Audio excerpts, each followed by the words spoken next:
Hello বন্ধুরা, কেমন আছো তোমরা? সবাই অবশ্যই কমেন্টে জানাবে। আজ আমরা ঘুরতে এসেছি বাংলাদেশের হৃদয়ে অবস্থিত ঐতিহাসিক ও আধ্যাত্মিক এক তীর্থস্থান, শ্রী শ্রী ঢাকেশ্বরী জাতীয় মন্দির। পুরান ঢাকার ব্যস্ততার মাঝেও এই মন্দিরে পা রাখলেই যেন এক অন্যরকম শান্তি অনুভূত হয়। চলুন, প্রধান গেট থেকে শুরু করে পুরো মন্দির প্রাঙ্গণ ধীরে ধীরে সবাই মিলে ঘুরে দেখি। এখন আমরা দাঁড়িয়ে আছি ঢাকেশ্বরী মন্দিরের প্রধান প্রবেশদ্বারের সামনে। লাল ও গোলাপি রঙের ঐতিহ্যবাহী নকশায় তৈরি এই গেটটি দর্শনার্থীদের প্রথমেই আকর্ষণ করে। ধারণা করা হয় প্রায় 1200 শতকে সেন রাজবংশের রাজা বল্লাল সেন এই মন্দির প্রতিষ্ঠা করেছিলেন। ঢাকেশ্বরী শব্দের অর্থ হলো ঢাকার প্রতিষ্ঠাত্রী দেবী, আর এই নাম থেকেই নাকি ঢাকা শহরের নামের উৎপত্তি হয়েছে বলে অনেকের বিশ্বাস।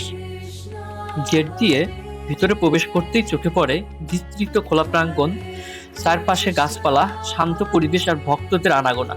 সব মিলিয়ে জায়গাটির আবহ খুবই প্রশান্তিময়। দেশের বিভিন্ন জেলা থেকে প্রতিদিন অসংখ্য মানুষ এখানে পূজা দিতে ও দর্শন করতে আসে। শুধু হিন্দু ধর্মাবলম্বীরাই নয়, বিভিন্ন ধর্মের মানুষও এই ঐতিহাসিক স্থাপনাটি দেখতে আসে। এখন আমরা এগিয়ে যাচ্ছি কেন্দ্রীয় মন্দিরের দিকে। উপরে লক্ষ্য করলে দেখা যাবে সুন্দর কারুকাজ ও ঐতিহ্যবাহী স্থাপত্য শৈলী। মন্দিরের ভিতরে রয়েছে দেবী দুর্গার বিগ্রহ, যিনি এখানে ঢাকেশ্বরী রূপে পূজিত হন। পূজার সময় ঘণ্টা ধ্বনি, শঙ্খের শব্দ এবং ভক্তিমূলক পরিবেশ পুরো স্থানটিকে আরো আধ্যাত্মিক করে তোলে।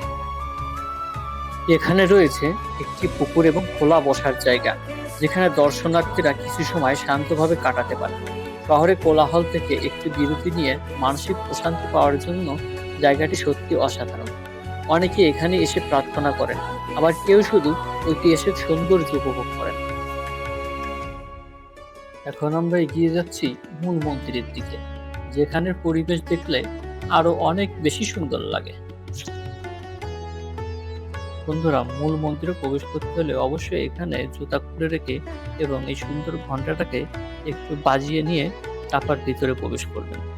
আমিও একইভাবে ভিতরে প্রবেশ করলাম এবং ভিতরে প্রবেশ করে দেখতে পেলাম বহু ভক্তগণ এখানে মন্দির এবং দেবদেবী দর্শনের আশায় বসে আছে। বন্ধুরা, মন্দিরে